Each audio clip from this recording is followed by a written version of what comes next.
now thrown the towel. We've not thrown the towel. Yeah, there's nothing wrong with what we've done.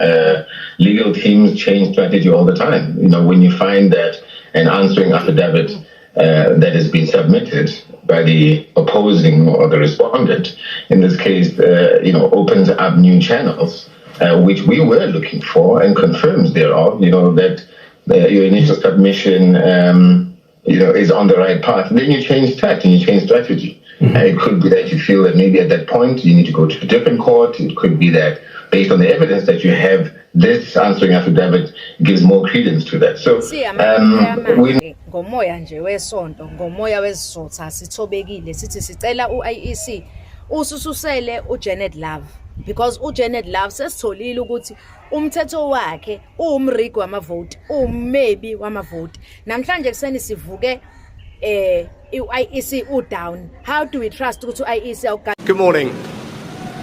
I will shortly be seeing His Majesty the King to offer my resignation as Prime Minister. To the country, I would like to say first and foremost, I am sorry. I have given this job my all, but you have sent a clear signal that the government of the United Kingdom must change, and yours is the only judgment that matters. I have heard your anger, your disappointment, and I take responsibility for this.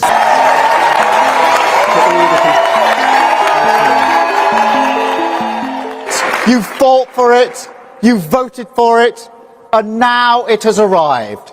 Change begins now. Yeah, where is the evidence? Because that's really what this case is about in Hlamulo. When you went to the Constitutional Court to try and stop the first sitting of Parliament, you didn't submit the evidence. At the time, your justification, and Natin Hleko, who is your national organizer, was on this show, and he said, the evidence is strong and is already there. We're going to take it to the Electoral Court. And then you get to the Electoral Court, you don't reveal that evidence. Like the case is about evidence of vote rigging, but you're not leading with that. No, I think where you've missed it is that you recall at one point Okay, today I'm not going to speak much. Design evidence. I'm here with the evidence. Everybody who is inboxing me, everybody who is sending me messages, I'm not changing my statement. MK has withdrawn the case. When they resubmit again, I will come here on TikTok and I will say MK has resubmitted the case. And do is fix the tax system. For example, we have 1,000 trillionaires in America. Billionaires in America. And what's happening? They're in a situation where they, in fact, pay 8.2% in taxes. If they just paid 24%, 25%, either one of those numbers, they'd raise $500 billion, I should say, in a 10-year period. Gentlemen, thanks so much for being here. Let's begin the debate, and let's start with the economy. What do you say to voters who feel they are worse off under your presidency than they were under President Trump? We got to take a look at what I was left when I became president and what Mr. Trump left me. We had an economy that was in free fall. The economy collapsed. There were no jobs. Unemployment rate rose to 15%. It was terrible. The only jobs he created are for illegal immigrants and bounce back jobs, a bounce back from the COVID. He has.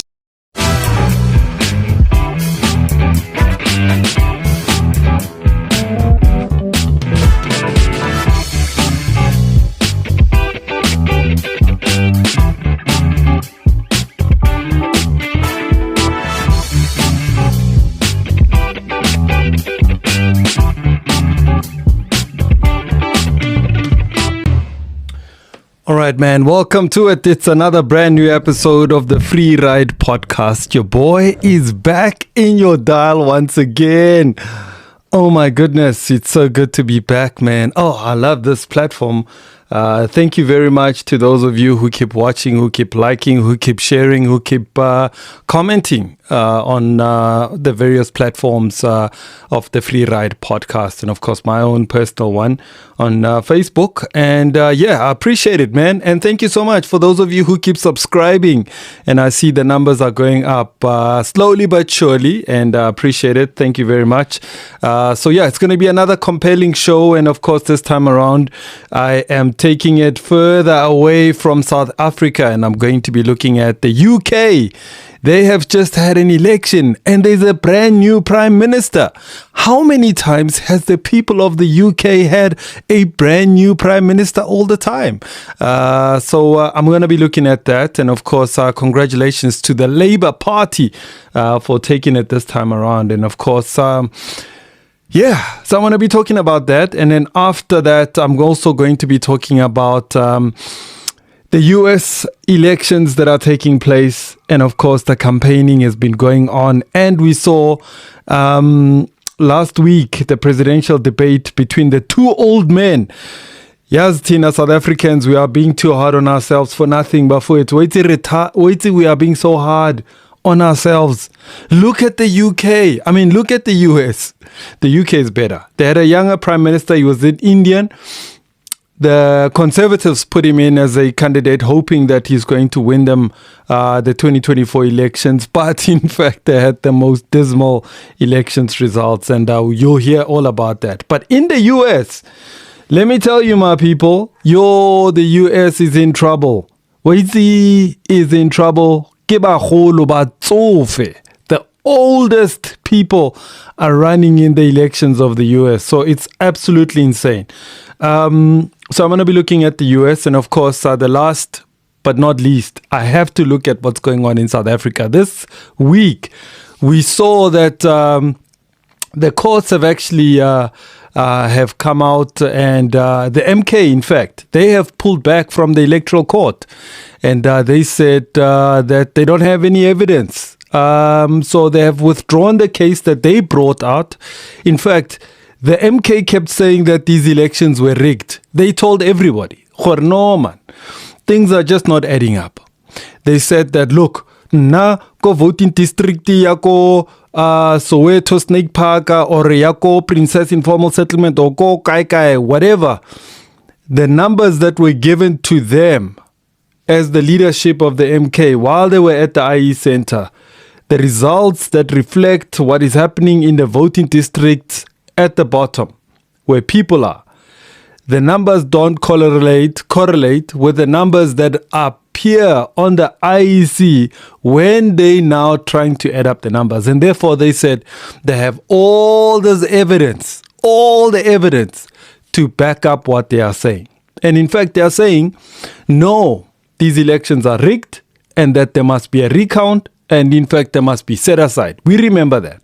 They in fact even boycotted Parliament. They boycotted it. They in fact went to court again to say, let the swearing in of MPs be set aside. And they lost that case once again.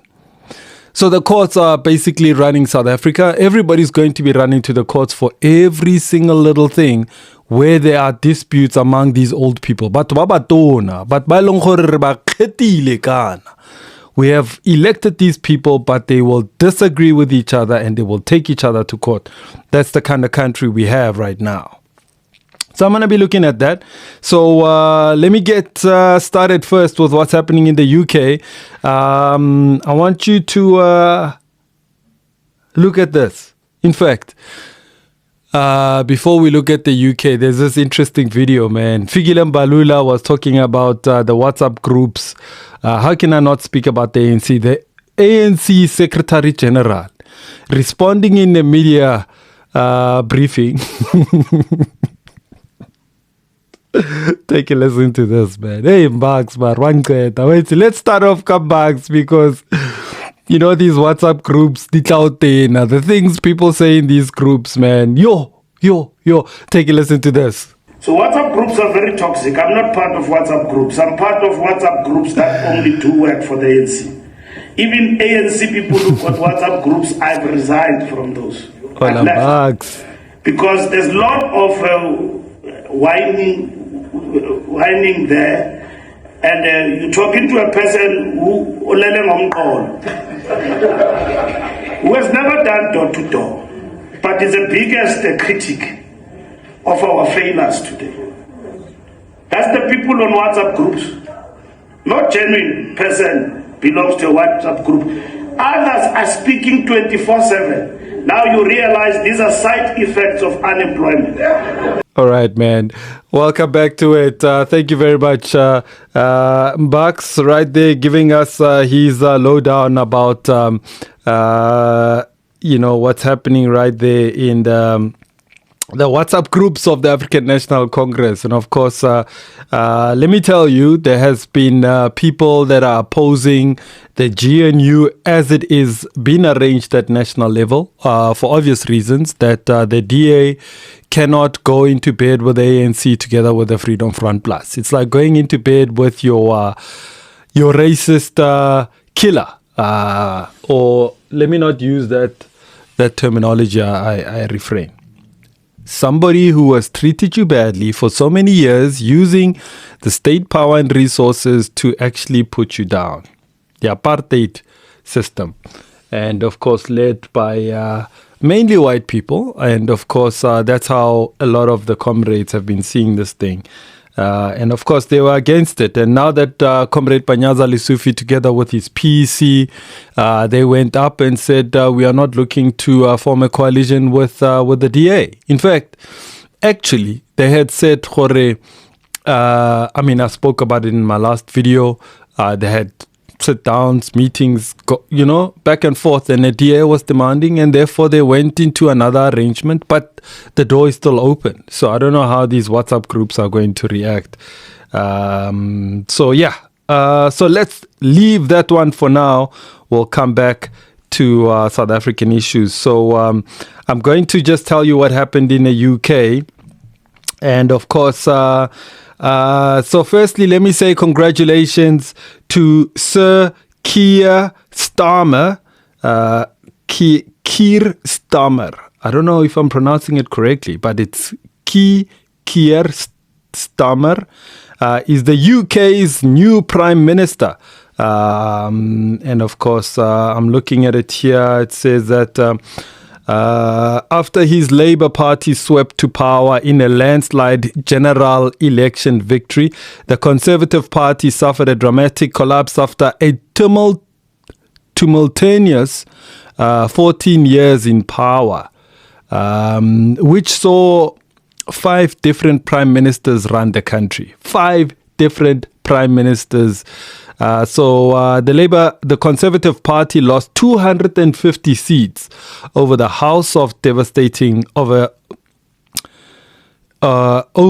course of a devastating night. Rishi Sunak, the outgoing Prime Minister, accepted responsibility for the result and apologized to defeated colleagues during a brief statement outside a rainy 10 Downing Street. He said that he would resign as party leader in the coming weeks. In his first speech as Prime Minister, after greeting dozens of jubilant Labour support... Wait a minute, let me go back. Let me play you this one, because this guy is about to resign. In fact, not about to resign. He's resigned already as Prime Minister. Let's take a listen to this. Good morning. I will shortly be seeing His Majesty the King to offer my resignation as Prime Minister. To the country, I would like to say first and foremost, I am sorry. I have given this job my all, but you have sent a clear signal that the government of the United Kingdom must change, and yours is the only judgment that matters. I have heard your anger, your disappointment, and I take responsibility for this loss. To all the Conservative candidates and campaigners who worked tirelessly but without success, I am sorry that we could not deliver what your efforts deserved. It pains me to think how many good colleagues who contributed so much to their communities and our country will now no longer sit in the House of Commons. I thank them for their hard work and their service. Following this result, I will step down as party leader, not immediately, but once the formal arrangements for selecting my successor are in place. It is important that after 14 years in government, the Conservative Party rebuilds, but also that it takes up its crucial role in opposition professionally and effectively. When I first stood here as your Prime Minister, I told you the most important task I had was to return stability to our economy. Inflation is back to target, mortgage rates are falling, and growth has returned. We have enhanced our standing in the world, rebuilding relations with allies, leading global efforts to support Ukraine, and becoming the home of a new generation of transformative technologies. And our United Kingdom is stronger too, with the Windsor Framework, devolution restored in Northern Ireland, and our union strengthened. I'm proud of those achievements. I believe this country is safer, stronger, and more secure than it was 20 months ago. And it is more prosperous, fairer, and resilient than it was in 2010. Whilst he has been my political opponent, Sir Keir Starmer will shortly become our Prime Minister. In this job, his successes will be all our successes, and I wish him and his family well. Whatever our disagreements in this campaign, he is a decent, public-spirited man who I respect. He and his family deserve the very best of our understanding as they make the huge transition to their new lives behind this door, and as he grapples with this most demanding of jobs in an increasingly unstable world. I'd like to thank my colleagues, my cabinet, the civil service, especially here in Downing Street, the team at Chequers, my staff, CCHQ, but most of all, I'd like to express my gratitude to my wife Akshata and our beautiful daughters.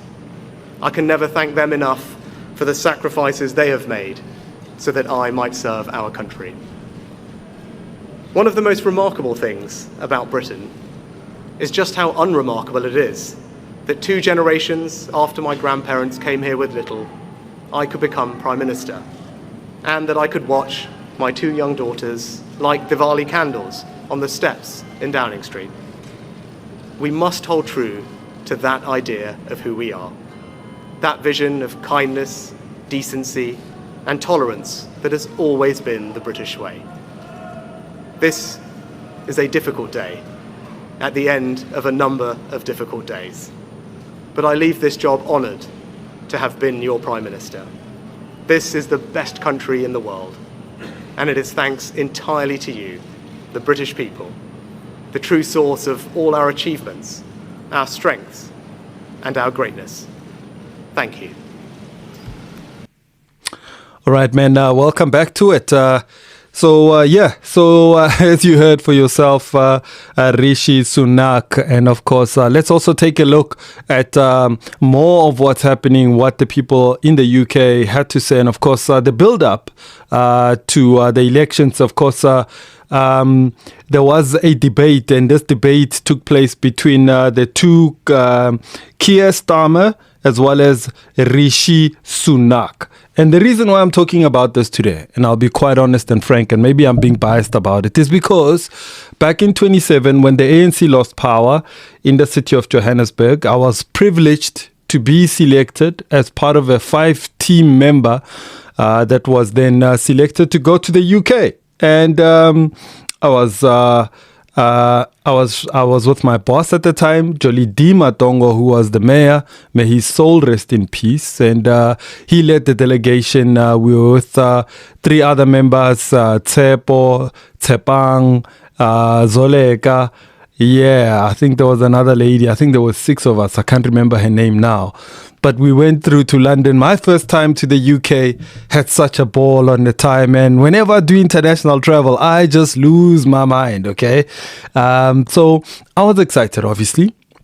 I mean, I'm a guy. I'm a guy. So I was excited. So I went through it. I didn't know what I was going to expect, but I knew that I was going on a overseas study tour to go and figure out how the Labour Party was managing the elections, and how the Labour Party was managing to win power in the city of London, whereas the Conservative Party had won the power over 14 years nationally over the last 14 years. And of course, our mission was to figure out, in fact, how did the Labour Party managed to win the city of London, whereas they are losing power at province and at national level to the Conservative Party. So they accepted us. They had us there. And please take a look at some of the pictures of me that side.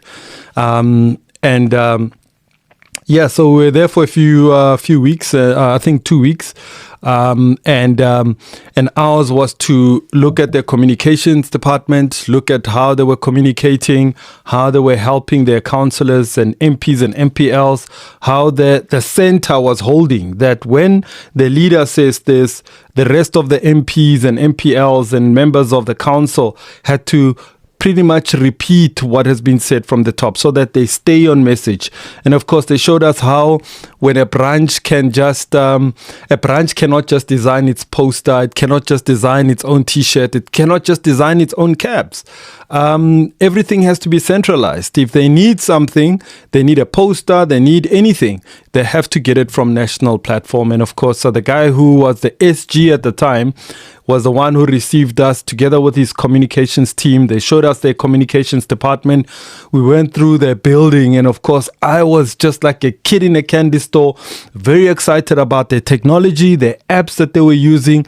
There was this particular app that I was checking out, right? Now, for those of you who are in politics will understand this. So every time there's elections, parties do door-to-door. So when they do door-to-door, many of them, they've got a sheet of paper. This sheet is for them to take information of the people whose houses they go into. So they'll go into a house, they'll greet you, ask you who you are, name, can we take your details, and ask you if you are going to be voting for them. And equally so, they'll ask you what are the issues in your area, how have they been resolved, blah, blah, blah, blah. So they take all that information. So now the problem is with that door-to-door process and paper is that when you are completed with doing door-to-door, you now go back, you give that sheet to somebody, it should go to the regional office, and sometimes these papers collect dust, sometimes they make it through there, but then there's no real follow-ups. Whereas now with what they were showing me in the UK, or us as a team, was that there's actually an app, and this app has historical information about what has been taking place in a particular area. So how can I control you? You already know what are the issues. You already know who lives there, because the past elections, the information has been collected and it's on the system. So you could even just go onto your phone and then you check on your phone, or 1698. And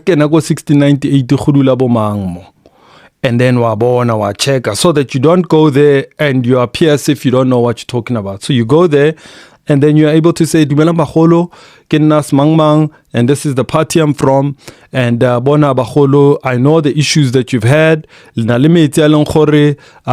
been, maybe there's a sewer that has been running, and whatever the issues are. So you would know exactly. So you don't walk in there blindly. Whereas right now, a lot of the people that do door-to-door, they come in there very surprised. Obviously, they are new. They don't know, because oftentimes it's not the same people that do door-to-door all over the time. So, and then they had this other particular app. And this app, I remember quite well. So what happens is that you've got a call center type of setup. But now, instead of having a call center set up, people can actually make calls from home. So I could take my phone and then I dial, and then they give me I've got the app, and from my app I can make phone calls without using my airtime, and then automatically it can dial people and call people as if you are calling from a call center, because we know sometimes parties do set up these sort of call centers and they ask councillors, MPs and MPLs to come, and then bato canvas, bafunela batore, kinnas mangmang, I'm calling from this party, could you vote for us, blah, blah, blah, blah, blah. This, I'm talking about the business of politics from the back end side, because most people don't know how these political parties run their campaigns from back end side. So these apps made things so much easier. Firstly, you can call from just about anywhere. You can use your cell phone, and you don't have to go a particular call center. And then the app itself has a script. So when you open up a script, you already know what you need to say, how you're going to say it to the voter. So, and then obviously, like I said, some of the things that I learned about there is that, let's say, for instance, in Johannesburg, there's 135 wards. All the wards cannot print anything of their own on their own. They can't just print a T-shirt, a cap. They can't just do a pamphlet, a flyer.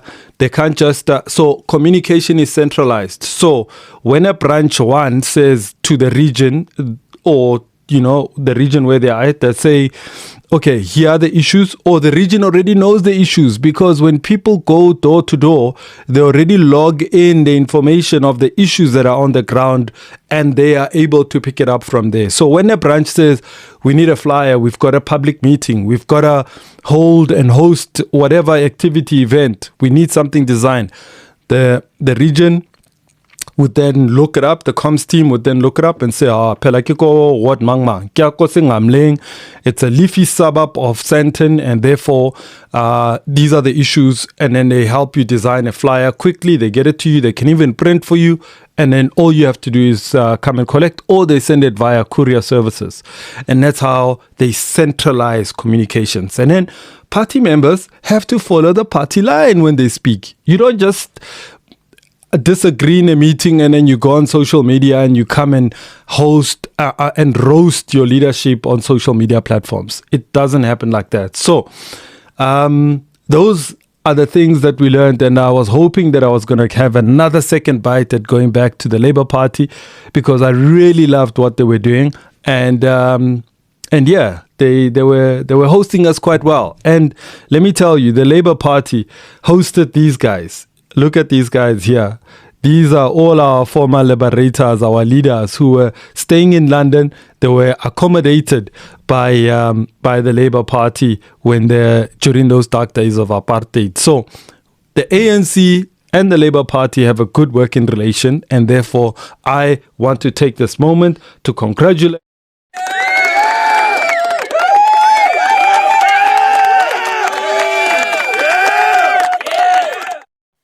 So, that's my biased feel and explanation about what went down for me around the Labour Party. So, let's quickly take a break. Let's take a look and hear a little bit more. The new Prime Minister has something to say. So, let's take a listen.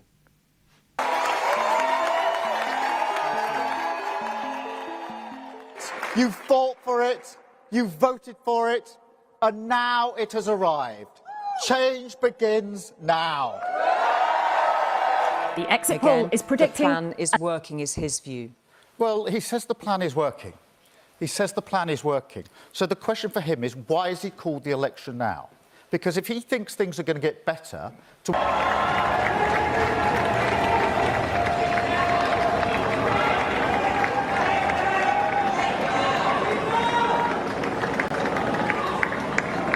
Starmer there thanking and greeting his supporters, a beaming smile as he shakes hands with those who have supported him for so long. That was just Pat McFadden looking elated. That is an image of the Labour leader we have so rarely seen in public. Hugs, smiles, cheers and handshakes.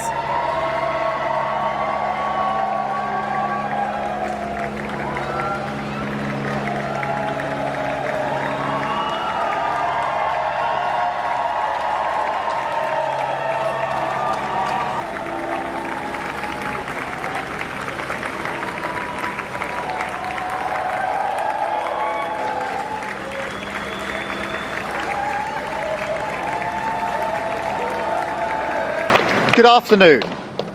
I have just returned from Buckingham Palace, where I accepted an invitation from His Majesty the King to form the next government of this great nation.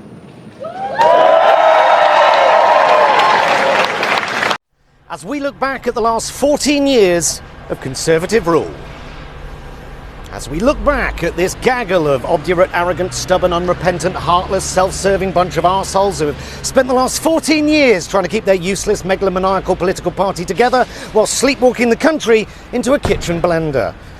14 years, 5 prime ministers, 7 chancellors, 8 foreign secretaries, 13 culture secretaries, one of whom was Nadine Dorries, a woman so stupid she thinks Channel 4 is a brand of perfume.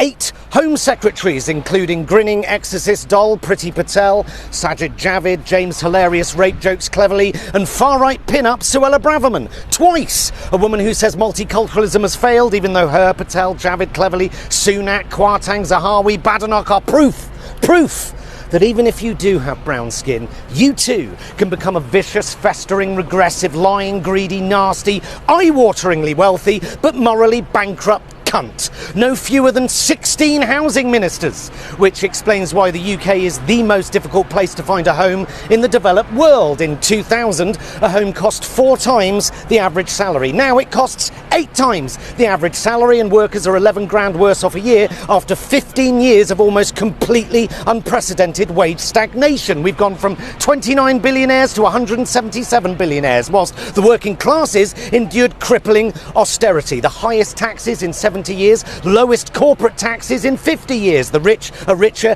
and the poor are much poorer, and your average high street is boarded up.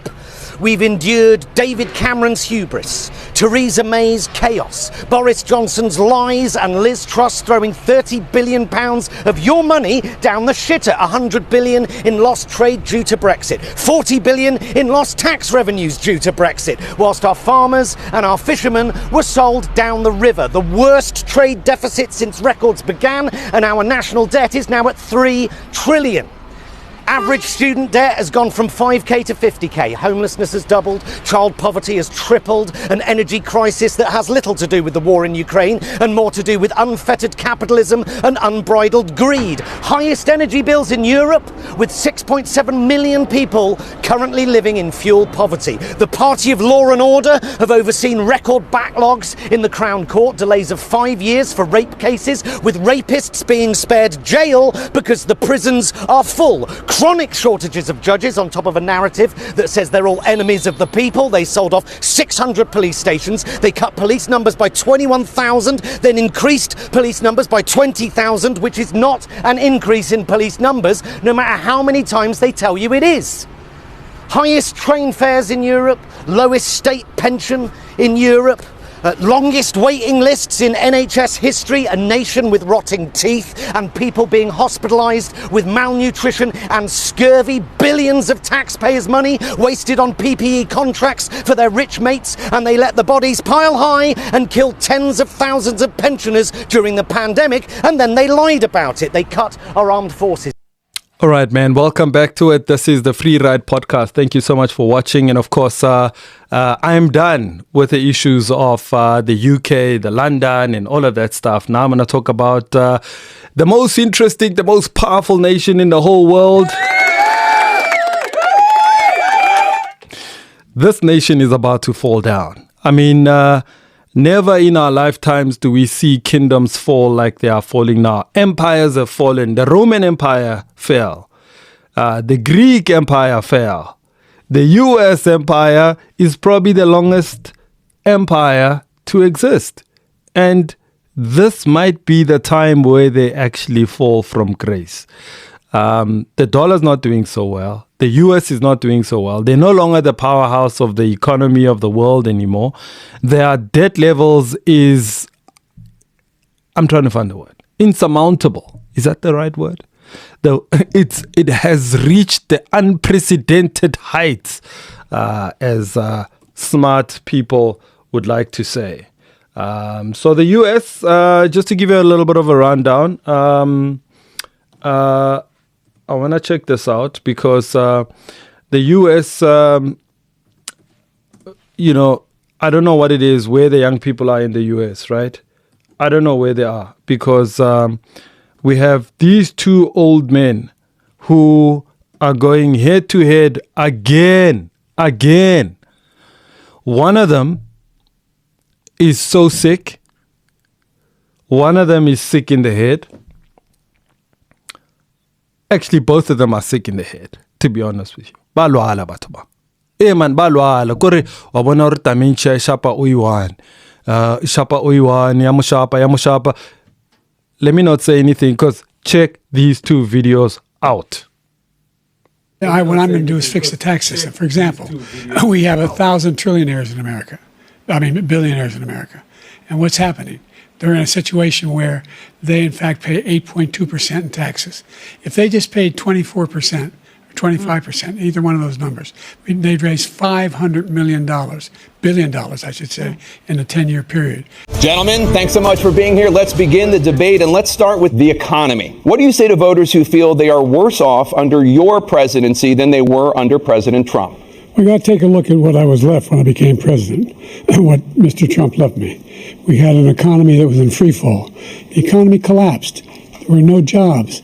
Unemployment rate rose to 15%. It was terrible. The only jobs he created are for illegal immigrants and bounce back jobs, a bounce back from the COVID. He has not done a good job. He's done a poor job, and inflation's killing our country. It is absolutely killing us.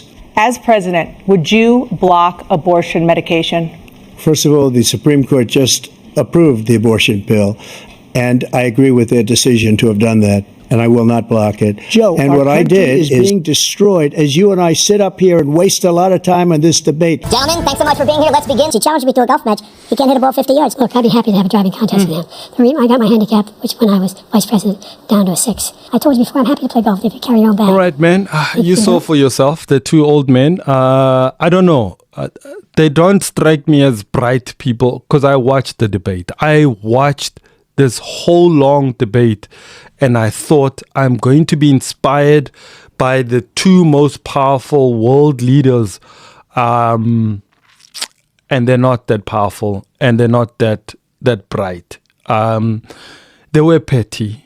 They were useless. I just don't think that I learned anything from what they were saying. Look, I expect presidents to know and to be able to say something convincing, but none of them were convincing in this debate. It was crazy to think that that's the best the U.S. government can offer. Look, I thought the rematate, but the U.S. is in more trouble than ever before. And these guys are going to be the men responsible for the fall of the greatest nation that we have seen, that we have been part of in our lives, you know. So we grew up watching the U.S., man. We love their music. We love the Manhattans. We love Bobby Brown. We love New Edition. We love Whitney Houston. We love all the greatest performers that come that serenaded us with R&B. Today being a Sunday, let me tell you, peeps, being a Sunday, how come Mamela Metro FM, Kai FM, and all these other radio stations, they are playing American-based romantic music? Should I not speak about the romantic movies and their Hollywood and the action film? I mean, we gobble down the US content. It influences more than...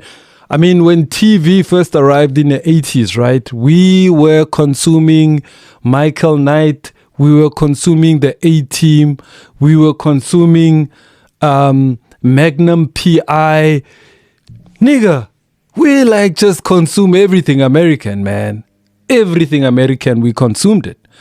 The fashion, the styles, man, but influences of those people, ne? But now they're about to fall. Anyway, before I wrap this one up, the 2024 U.S. presidential election will be the 60th presidential election, set to be held on Tuesday, November the 5th, 2024. Voters will elect a president and a vice president, right? The incumbent President Joe Biden, a member of the Democratic Party, is running for re-election. Can this man not just go and rest? Wait. And then there's Donald Trump or Onkopotang Jacob Zuma. Like, guys, go and chill with your grandchildren. Go and play with your great-grandchildren. And just relax. And just eat your pension, man. Like, already podcasters and media, we are saying horrible things about you as leaders. When are you just going to get... A good dancer is the one that manages to get off the stage. In fact, there's a quote from Steve Let me not lose it here. Let me not lose it. I was about to show you. In fact, let me just post it here so that you see what I'm saying, right? Okay, cool. All right, so Joe Biden is running up against Donald Trump, who is a member of the Republican Party, is running for re-election. I mean, even with all the scandals of Donald Trump, they still brought him back. They brought him back. They brought him back. They brought Donald Trump back. Can you believe it? They did that. All right. So if both are nominated, this will mark the 7th presidential election rematch. And since 1956, in the run-up to the elections on May the 30th, 2024, Trump was convicted of 34 felonies related to falsifying business records, becoming the first president to be found guilty of a crime. Remember, Donald Trump also said he's not paying taxes. The winner of this election is scheduled to be inaugurated on January the 20th, 2025. The presidential election will take place at the same time. That's if Batla be basandane ba phela ka nako eo. All right, so yeah, it'll be happening at the same time as elections for the U.S. Senate, the House of gubernatorial and the state legislatures. Biden and Trump secured a majority of delegates for the Democratic Party and the Republican parties, Democratic and Republican parties, respectively, on March the 12th. So they both managed to garner enough support, because now in all their parties, right, both of them, they had to go through their own internal elections, because now there were nominations from both parties. So bashapiledi nominations kuri party ntsabone. Now, in those particular, it's unlike here in South Africa where the president wins, the president of a party who gets elected at a party's conference can just emerge, has to be the presidential candidate for that particular party. You have your own internal elections, and then once you win there, you become the thing. So they too went through their own internal, and then from there, they are going up against each other. And of course, the last two men standing are the two guys I've been talking about. So yeah. So just furthermore, what does it say? Biden and Trump secured a majority of delegates for the Democratic and Republican parties, respectively, on March the 12th, though they have yet to be confirmed at their nominating conventions. Robert Kennedy Jr. emerged as the highest polling third-party presidential candidate since Ross Perot in 1992, running as an independent. So yeah, here's the last debate between the two old bullies before I say goodbye to the US politics, because God damn it. Joe, our country is being destroyed as you and I sit up here and waste a lot of time on this debate. Gentlemen, thanks so much for being here. Let's begin. He challenged me to a golf match. He can't hit a ball 50 yards. Look, I'd be happy to have a driving contest with him. I got my handicap, which when I was vice president, down to a 6. I told you before, I'm happy to play golf if you carry your own bag. Think you can do it? That's the biggest lie. He's a 6 handicap of all. I was an 8 handicap. Yeah. 8? Never. But I've seen you swing. I know you swing. I put 3 great Supreme Court justices on the court, and they happened to vote in favor of killing Roe v. Wade. What happened is we brought it back to the states, and the country is now coming together on this issue. It's been a great thing. Thank you, President Biden. It's been a terrible thing. Our veterans are on the street. They're dying because he doesn't care about our veterans. He doesn't like the military at all. I went to the World War II cemetery, World War I cemetery he refused to go to. He was standing with his 4-star general, and he told me, he said, I don't want to go in there because they're a bunch of losers and suckers. And we're closer to World War III than anybody can imagine. We are very, very close to World War III, and he's driving us there. We got to take a look at what I was left when I became president, and what Mr. Trump left me. We had an economy that was in free fall. There were no jobs. Unemployment rate rose to 15%. It was terrible. The only jobs he created are for illegal immigrants and bounce-back jobs, the bounce-back from the COVID. He has not done a good job. He's done a poor job, and inflation's killing our country. Can you clarify exactly what it means about you feeling you have every right to go after your political opponents? Well, I said my retribution is going to be success. We're going to make this country successful again, because right now it's a failing nation. But when he talks about a convicted felon, his son is a convicted felon. The idea that you have a right to seek retribution against any American just because you're president is wrong. I doubt whether you'll accept it because you're such a whiner. The idea if you lose again, you accept anything, you can't stand the loss. Something snapped in you when you lost the last time.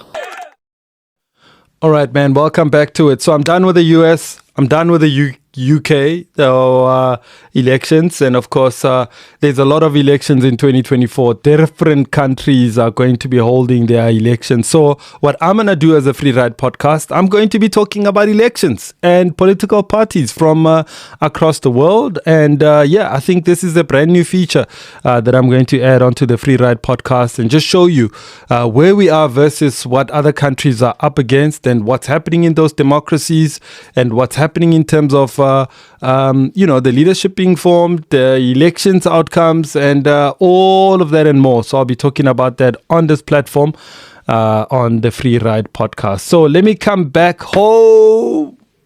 The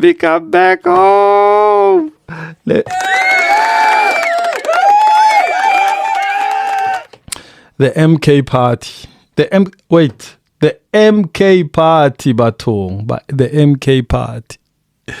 So the MK party firstly told us that the elections are rigged. And Tlamulo said that they had enough evidence to back up what they're saying. So let's take a listen to all of this, man. Let's take a listen. We've now thrown the towel. We've not thrown the towel, there's nothing wrong with what we've done. Legal teams change strategy all the time. When you find that an answering affidavit that has been submitted by the opposing or the respondent. We have presented concrete evidence to the IEC showing widespread irregularities in the voting process and the voting system. It has all fallen on deaf ears. We've also tried all peaceful means to address our grievances, but all in vain. We have even approached the highest court in the land, but it rejected our pleas without even giving us a hearing and relying on technicalities while the democracy itself is being destroyed. As another form of peaceful protest, we have also voiced our dissatisfaction by boycotting the first sitting of the National Assembly last Friday. All of these are constitutionally allowed methods of peaceful protest. We shall not tire from using peaceful means because we do not believe in resolving problems through violence despite the fake narrative of our enemies. We call on all our supporters to be patient, even in the face of the most serious provocation by the institutions of democracy, which are supposed to be independent and unbiased. The most frustrating treatment was when 26 political parties lodged almost 600 objections which were publicly addressed in the evening of Saturday, the 1st of June 2024. Siyama MK amahle ngomoya nje wesonto ngomoya wesizotha sithobekile sithi sicela uIEC usususele uJanet Love because uJanet Love sesitholile ukuthi umthetho wakhe umrigi wamavote umebi wamavote namhlanje kuseni sivuke iIEC down. How do we trust ukuthi iIEC awugangi ngamavote kuyimanje eKZN we've been leading but all of a sudden sesimile ko 40%. Kanjani ukuthi iMK akakawudlula 50%. Asingenziwe ilima bafethu asizona izingane sicela uJanet Love aphume esikhundleni. Okay, today I'm not going to speak much. Ndizene evidence. I'm here with the evidence. Everybody who is inboxing me, everybody who is sending me messages, I'm not changing my statement. MK has withdrawn the case. When they resubmit again, I will come here on TikTok and I will say MK has resubmitted the case and the evidence. I've got a video here from Tlamulo's interview yesterday. I'm going to attach it here. Yeah, where is the evidence? Because that's really what this case is about in Tlamulo. When you went to the Constitutional Court to try and stop the first sitting of Parliament, you didn't submit the evidence. At the time, your justification, and Natin Hleko, who is your national organizer, was on this show, and he said, the evidence is strong and is already there. We're going to take it to the Electoral Court. And then you get to the Electoral Court, you don't reveal that evidence. Like the case is about evidence of vote rigging, but you're not leading with that. No, I think where you've missed it is that you recall at one point the IEC said in a statement that they don't believe the evidence that we've submitted was strong enough. So how could they come to that conclusion? No, I mean to court. Submitted? To court. Yeah, I mean, you went to the constitutional court. The electoral court, even the electoral court, because that same evidence, the electoral court presented to the IEC, is that not so? So the IEC was making that feedback, or they're giving that position of the pick of what they received from the electoral court based on the evidence that we submitted. What evidence was that? Wait, hold on. Stop interjecting. Let me finish off. So you cannot now create a perception that we didn't submit any evidence. You're asking me, where's the evidence? I'm saying to you, don't create an impression that there was no evidence. Okay. There was evidence that was submitted. Sure. Number one. Number two, the constitutional court issue that you're referring to was not about evidence. The constitutional court was to say that we do not believe that there should be a continuation of the swearing in. We're dealing with the issue of the swearing in of the National Assembly, dealing with the issue of whether the National Assembly will be able to correct to even sit to appoint a president. That was what we're saying that cannot happen, especially in light of the fact that one, it cannot correct, and two, there's an issue of the declaration of results that we believe ought to be dealt with also. So it had nothing to do with us having to submit evidence there. It was a totally different issue.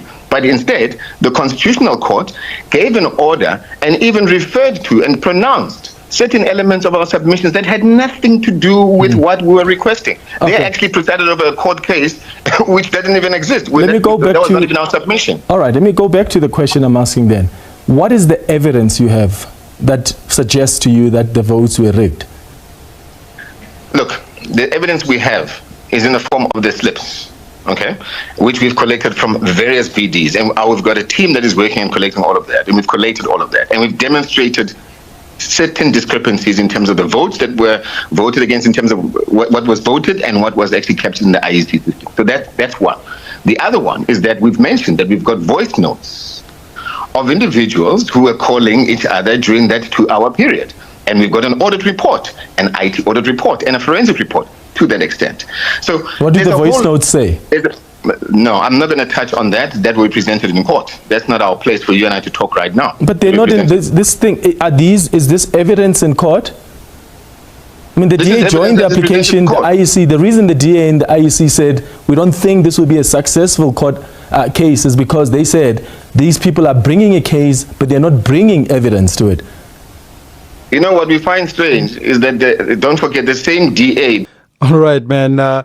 You've heard for yourself, and of course, Ntlamulo there saying all sorts of things, and of course, now that they had to bring the evidence to the court, they had to withdraw because they realized they are not going to win at this thing. The elections are not going to be set aside. There's not going to be any re-election, and it's been accepted wildly. And the economy is moving, the markets is moving, and there's stability. And if they had to try and pursue this, it was not going to end anyway. And in fact, now the IEC says something.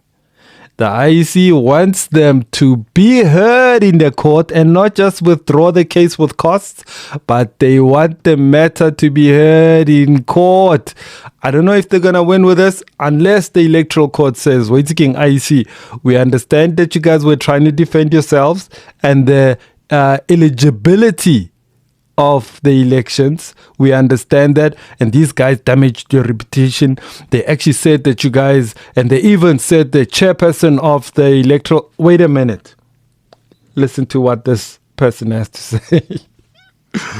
The fact that we're participating in the National Assembly should not be construed as an indication that we have now abandoned the legal elections. We are convinced that these elections were rigged. That is our case, and the case has been taken to appropriate forums. Hey, my MK mar. Wait, retlo wana mathata mar. Retlo wana mathata. Bona member eri. Mamel. Not conclusive and it's not complete. It may be that, and I'm so sure now. Remember when we lost the application for an urgent interdict, in their arguments in the Bloemfontein court, one of their concerns they put forward when they dismissed that application for urgent interdict was that the other respondents, like the respondent that is listed as the last one, for I think it says 22 other respondents, one of their reasons they put forward for dismissing our application in terms of its urgency, the urgent interdict, was that we should have in our papers stated those respondents one by one, not just clump them into other respondents. That was their main reason for dismissing our application. Ukuthi, it's not urgent, and they argued a lot of other things, but that was one of the reasons. So it's very much possible ukuthi that withdrawal, it's not the withdrawal of the case per se, it's the withdrawal of those papers and then substituting them with the right papers in accordance with what the court initially said. Ukuthi, all the respondents must be stated kahle and they must be served properly. All of them, even those 22 or more than 22 other organizations that are with us in this case. That was the main argument, court, as a reason yokuthi dismiss our application as umkhondo wesizwe. So I am convinced ukuthi that is why now this withdrawal is made. It's the withdrawal of the papers so that those papers, our attorneys can then submit those papers. Chances are that they've already submitted them, withdrawing those initial papers and then substituting them with the right papers in accordance with what the court said in their application. Remember, a case was not argued, but they just looked at that stage. They just looked at the papers and then they decided it's not urgent, and also that amaphepha wethu asubmithwe ngendlela erongo. We are supposed to have mentioned all of those 22 or more than 22 organizations, because if they are clumped together, it means they are not listed there as respondents. Le mainstream media ukuthi now bayahambisa, that's what they do. Bahambise half the information, bangayihambisi yonke, ukuthi as MK has now rectified what the court ebikhala ngayo or was putting as their reason. They have substituted and they've now submitted the correct papers ngendlela icourt ewafuna ngayo.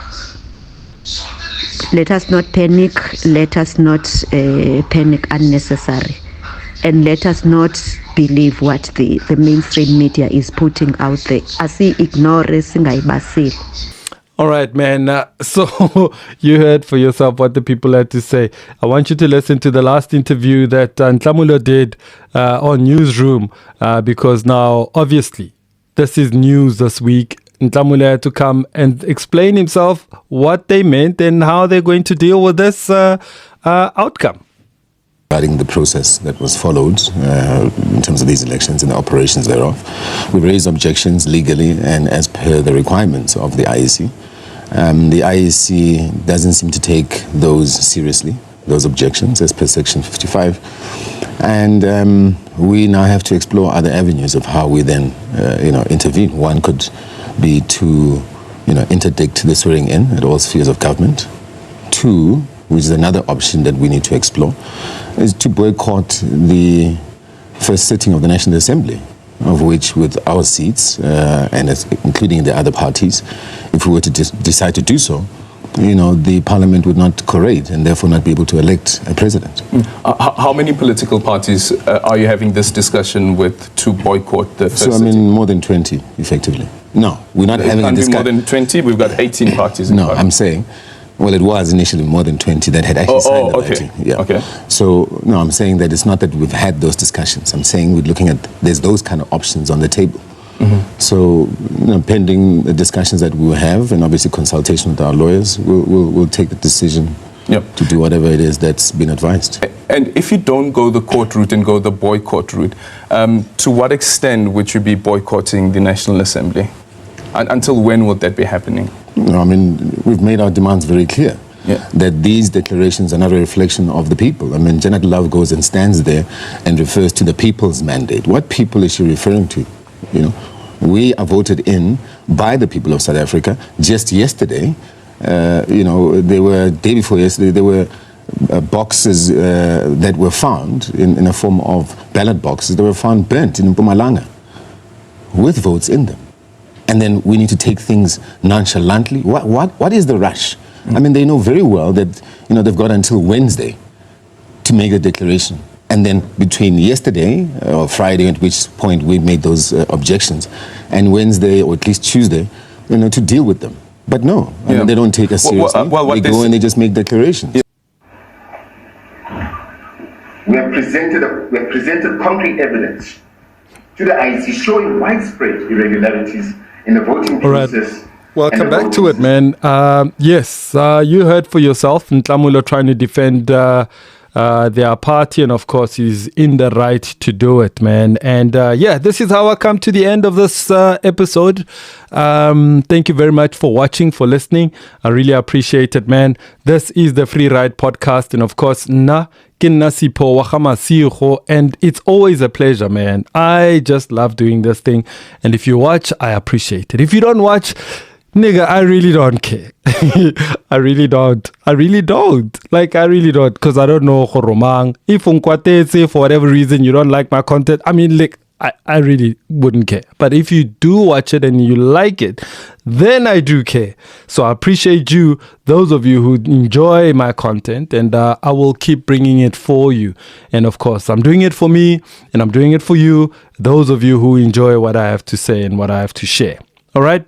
Kyalnganya bafowethu, kyalnganya.